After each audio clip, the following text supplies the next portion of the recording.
لو عملتي الفراخ بالطريقة دي وشلتيها في الفريزر انت كده بتوفري وقت ومجهود، وهتبقى طعمها جميل جدا في كل مرة بتطلعي فيها كأنها لسه معمولة. والحلو ده بسيط جدا وغير مكلف خالص وكمان مغذي. خلينا نشوف الطريقة مع بعض في الفيديو، بس قبل ما نبتدي الفيديو تحطي اللايك بتاعك وعشان تشجعيني، وتكتبي لي في الكومنتات ايه رأيك في الوصفات بتاعت النهاردة، وشجعيني كده بكلمتين حلوين. ويا ريت تعملي شير لو انت شفتي ان المحتوى ده مفيد وممكن يفيد غيرك ولو حتى بمعلومة واحدة. معلش اتعبي واعملي شير على الواتس او على الفيس او على اي ابلكيشن انت بتحبيه. وزي ما انت شفتوا كده انا عملت الصبح بدري كده كيكة، قمت الساعة 6 قلت اعمل للولاد كيكة. عملتها بصراحة كانت يعني جميلة جدا، مكنتش متوقعة ان هي يعني رغم ان انا كنت مستعجلة وبعملها بسرعة ان هي هتطلع حلوة قوي كده. الحمد لله عملتها واديت للولاد منها في اللانش بوكس. كانت عالية جدا وهشة جدا وطعمها كان جميل. بس انا بحط سكر قليل لان انا ولادي مش بيحبوا الحاجة المسكرة. يعني مثلا لو الصينية محتاجة ان هي نحط مثلا كوباية سكر او اكتر، انا بحط نص كوباية او كوباية الا ربع. واوقات كتير بعملها بالعسل يعني على حسب يعني. بس لما بعملها بالعسل ما بحطش عسل كتير فبتبقى طعمها المسكر بيبقى اقل بكتير. فقلت بعمل للولاد سندوتشات. عامله لهم واحد لانشون وواحد جبنه. جبنه طبيعي. زي ما قلت لكم انا بجيب اللي هي السايبه اللي من عند فتح الله. الجبنه دي كانت اسمها تقريبا ابو الخير. هي بتبقى عبارة عن قوالب كده يعني في التلاجة اللي هي بتاعت الجبن بتاعت فتح الله. طعمها حلو قوي، هي مش رخيصة لكن طعمها حلو وكمان مفيدة جدا. واديت لهم كل واحد فيهم سندوتشين. ربع كل سندوتش ربع رغيف بلدي وقطعة الكيكة وكمان موزاية.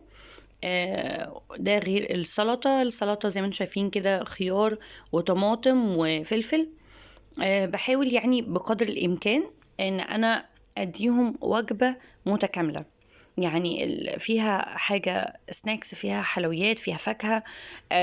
بس الحلويات اللي هي أنا ببقى عاملاها في البيت، أنا ما بديش ولادي حلويات اللي هي الحاجات المغلفة اللي من بره دي تقريبا خالص. يعني بكتفي بالحلويات اللي احنا بنعملها في البيت.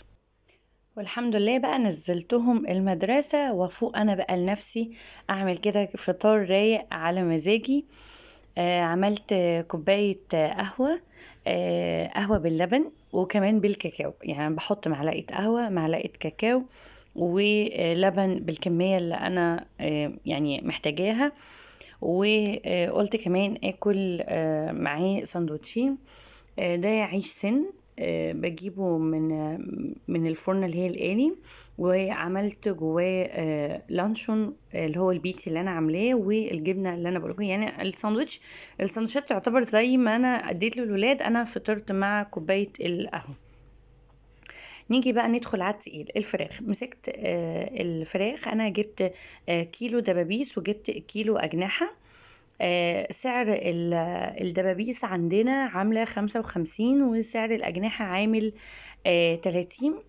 ليه نهى بتجيبي اللي هي الأجنحة؟ لأن هي يعني بتنفعني في أوقات كتير جدا ببقى أنا مزنوقة. مثلا الميزانية بتاعتي مش مظبطة، عايزة أطلع أي حاجة، فبالنسبة لي أنا ببقى عاملاها وركناها في البيت بتبقى يعني احسن من المفيش، يعني احسن من المفيش خالص.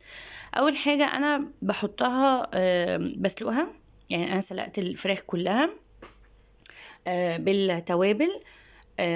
بحط فيها وطبعا ورق لورا وبحط حبهان وبحط توابل فراخ. يعني بصراحة الشوربة بتبقى جميلة جدا لما بستخدمها في الملوخية، في البامية، في لسان العصفور، بتبقى طعمها هايل. دسمة وجميلة ومفيدة قوي. دي خلطة كده انا هعملها علشان احطها على الفراخ اللي انا سلقتها. عبارة عن كوباية زبادي عليها معلقتين صلصة وقلبتهم على بعض جامد قوي. هي طبعا لونها فاتح لان انا مش حاطه صلصه كتير، انا حاطه معلقتين بس على كوبايه الزبادي. وحطيت ممكن بقين لبن كده بس عشان تبقى سايله شويه معايا.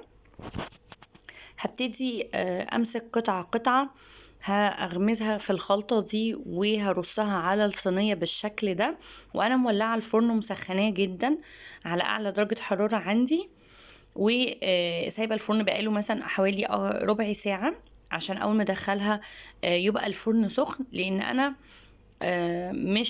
يعني مش هدخلها ان هي طبعا مستويه، يعني انا مش هحمرها الفرن، انا بس ولعت الفرن عشان هو يسخن، لكن انا اول ما هدخلها هشغل الشوايه على طول.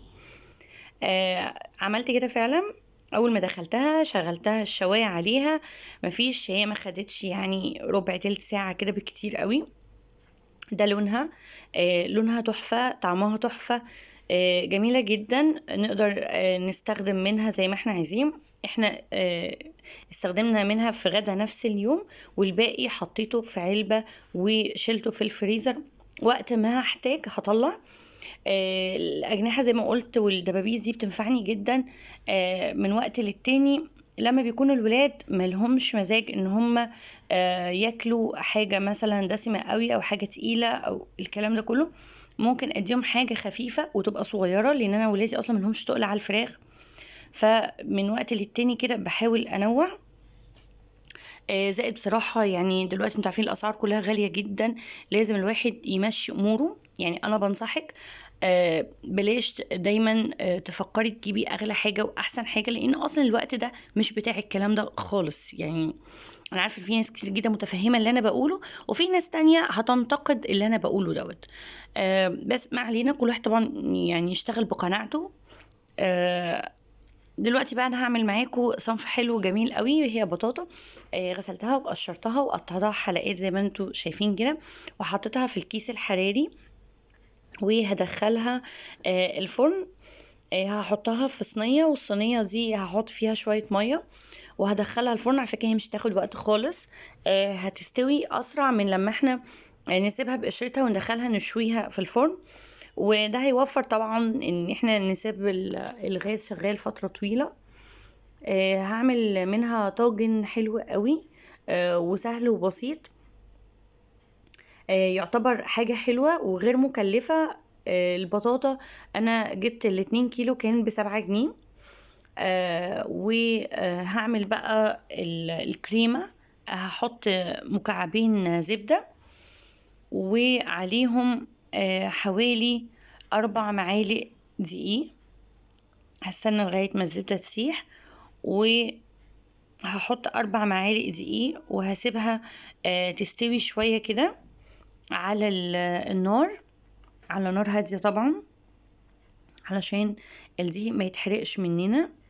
وهنقعد نقلب كده لغاية ما نحس ان الدقيق استوى. هو مش هياخد وقت على النار خالص، لان دول 4 معالق دقيق فكمية قليلة جدا. وبعدين هزودها حوالي نص كيلو لبن. لو عايزين نحط لبن اكتر براحتكم يعني. وهبتدي اقلب اقلب اقلب، وطبعا هحط سكر بقى حسب الرغبة. ده كده كيس البطاطا بعد ما طلع، شايفين استوت يعني بدرجة فظيعة. انا عايزة اقول لكم يعني مجرد بس حطيتها كده وهرستها بالهراسة على بسيط خالص، كانت يعني كلها اتهرست بكل سهولة.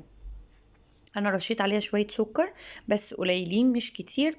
يعني اي حد بيعمل الوصفة دي بيحط عليه على البطاطا على الاقل كوباية سكر، بس انا لا، انا حطيت كده بس معلقتين 3 كده على خفيف. بعد ما هرستها وسويتها في الطاجن بالشكل ده، وحطيت عليها الكريمة وهدخلها الفرن. هشغل عليها الشواية لان الكريمة اصلا تعتبر مستوية خالص. وده كان شكلها بعد ما خلصت، الحمد لله كان شكلها حلو جدا.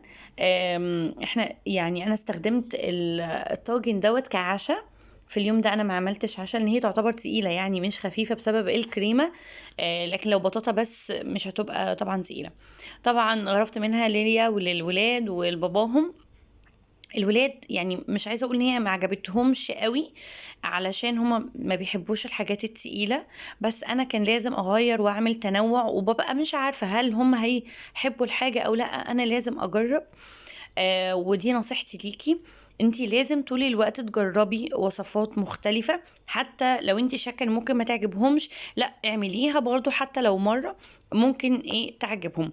وده شكل اللانش اللي انا كنت حطيته في اللانش بوكس بتاع الولاد، والساندوتش اللي انا عملته فطرت بيه. على فكرة الطريقة بتاعته هتلاقوها على قناتي في الفيديو الاخير ليا، وهحطه لكم في شاشة النهايات. ان شاء الله يعجبكم ويفيدكم. لو استفدتوا من الفيديو يا ريت تشيروه وتبعتوه لكل اصحابكم. ما تبخلوش عليا باللايك، واشوفكم على خير. باي باي.